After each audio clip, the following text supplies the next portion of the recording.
All right, this is Bob Maloney from My MMA News and USKA Fight Sports, and there's a big event coming up on December 7th in Allentown.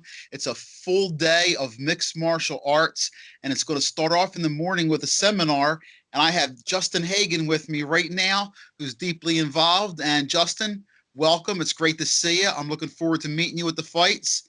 How you doing? And let's talk about the craft that you study and you teach. Yes, I teach Kyokushin karate, which is a full contact form of karate. It's actually very similar to Muay Thai in the sense that rather than the traditional kind of karate where it's point fighting, where you get a point, stop the fight, it's very similar to the Muay Thai rules and kickboxing rules where it's continuous fighting. They actually, all the name for it is knockdown fighting. So the whole thing with Kyokushin is it's continuous fighting, trying to basically do as much damage as you can to either knock down your opponent or knock them out. So Kyokushin, it's a bare knuckle form of karate as well in the advanced division. So you don't wear any gloves, you don't wear shin pads unless you're doing an amateur version of it.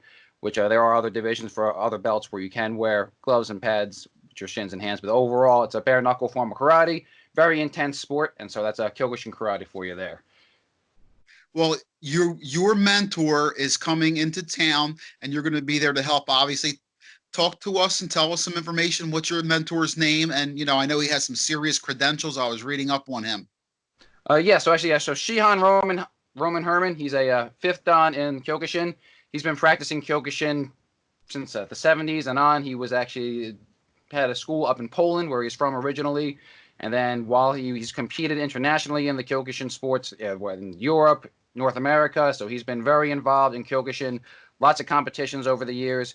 Here in the States, he's actually done even more with Kyokushin. He was part of the IFK for a while, which is a big Kyokushin organization. He was the head fight coach there for many years, trained a lot of champions in Kyokushin with lots of international tournaments.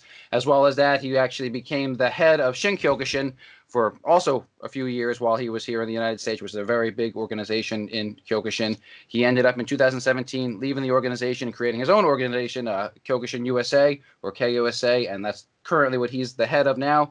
And he's got a dojo up in Garfield, New Jersey, where he still teaches out of. And every once in a while, he's kind enough to come down to Pennsylvania to kind of see us and do demonstrations and seminars, which, again, on the 7th is when he's coming down and going to do a Kyokushin demonstration and a seminar about fight techniques, fight strategies, and everything involved with Kyokushin along those lines. When I was doing some homework on the sport, because listen, we cover any mixed martial arts at mymmanews.com. I mean, I'm going to be doing an article on a female high school wrestler soon. So when I spoke to you about this was interesting to me because it's not something you hear a lot about. But when I was doing my homework on the sport, it did have a list of people who have practiced this sport. And you're talking about George St. Pierre, Uriah Hall. There is UFC fighters who have practice in Kyokushin karate. So obviously it has had some impact fighting in the cage as well. So I can see why being full contact, it would be something that definitely will be a big draw for people to be interested in because that's a little bit more on the edge. Bare knuckle boxing is coming back right now. So listen, it sounds like it's going to be a good time. Yeah, definitely. Like you said, lots of people even still today, they still practice. Like, as you mentioned, there's some major people in the UFC. And even back in the 90s, Andy Hugh was a major kickboxer. He was a Kyokushin practitioner. So, I mean, Kyokushin has been involved in MMA and kickboxing many years, even had a lot of influence on Dutch kickboxing. It was a lot of Muay Thai influence combined with Kyokushin was a heavy influence with Dutch kickboxing, which is still pretty popular. So, yes, you are correct. There's a lot of influence of Kyokushin that don't hear a lot about, though, as you mentioned. But Tell us what time the seminar is and what people who they have to contact if they're interested in it. Oh, yeah. So if you're interested in, it's actually going to be in the morning on December 7th. It's going to be from 9 a.m.